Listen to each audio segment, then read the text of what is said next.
সকালে বাজারে বেরোবো কি তার আগে একটু তরকারির ঝুড়িতে সিবিআই তদন্ত করতে, ওরে সর্বনাশ। এ তো একদম এই সিজনের মেন কালপিটি দেখি তরকারি ঝুড়ি থেকে উদ্ধার হলো, তবে প্রত্যেকেই সংখ্যায় কম। কিন্তু সব কটাকে একসঙ্গে নিয়ে যদি একটু জুত করে 3rd ডিগ্রি দেওয়া হয় তাহলেই তো একদম বাজারও করতে লাগবে না, আর শরীরের তিহার জেলে একদম আরামসে চালান করে দেওয়া যাবে। তিহার জেল বুঝতে পারলে না?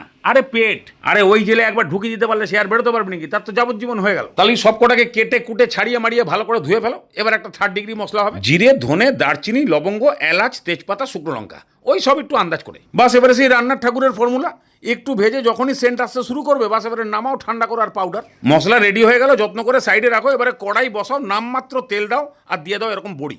এবার একে একদম কেলকুচটা করে ভাজার দরকার নেই, ওই সামান্য ভাজা ভাজা স্পট চলে আসলে এবার সব কটাকে তোলো আর এমন পরিমাণে তেল দাও যেন পুরো রেসিপির গতিটা এর মধ্যেই হয়ে যায়। তেল গরম হয়ে গেলেই 1 চামচ পাঁচফোড়ন আর 2টো শুকনো লঙ্কা একটু নাড়িয়ে দিয়েই যে সবজিগুলোর হার্ট খুব শক্ত সেগুলোর আগে দাও, সিম, আলু, বিনস, গাজর, ফুলকপি। এর মধ্যে এখন আন্দাজ করে নুন দিয়ে বেশ ভালো মতন এগুলোকে ভাজো।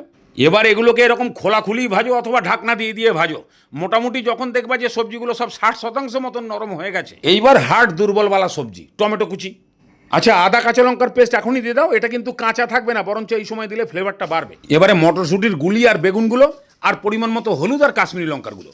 এবার এগুলোকে 7-8 মিনিট ভালো করে কষাও। মশলা, আদা, কাঁচা লঙ্কা এগুলো সব ভালো করে কষে যাবে। ঠিক যখনই তরকারির এই টাইপের পজিশন হবে এইবার দিয়ে দাও সেই ভাজা মশলাটা।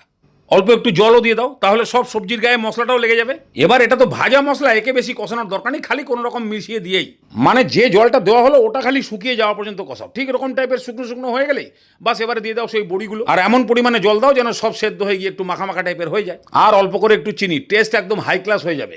এবার ভালো করে মিশিয়ে দিয়ে ঝোলটাকে টেস্ট করো, যা লাগবে সেই মতো দিয়ে ভালো করে মিশিয়ে দিয়ে এবার ঢাকনা দিয়ে খালি সেদ্ধ করো। 7-8 মিনিট এরকম ধিমি আঁচে রেখে দিলে আলু কপি সেদ্ধ হয়ে গেছে মানেই সব সেদ্ধ। আর এরকম টাইপের মাখা মাখা হয়ে গেলে বাস একদম ভক্তি করে ধনে পাতার পত্রাঞ্জলি দিয়ে ভালো করে মিশিয়ে দিয়ে বাস এবারে নামাও।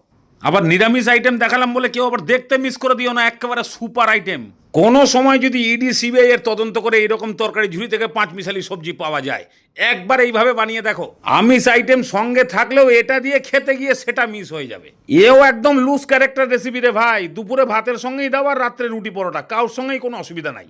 সুযোগ পাইলেই বানাও আর মস্তি করে খাও, একেবারে ঘ্যাম মার্কা টেস্ট।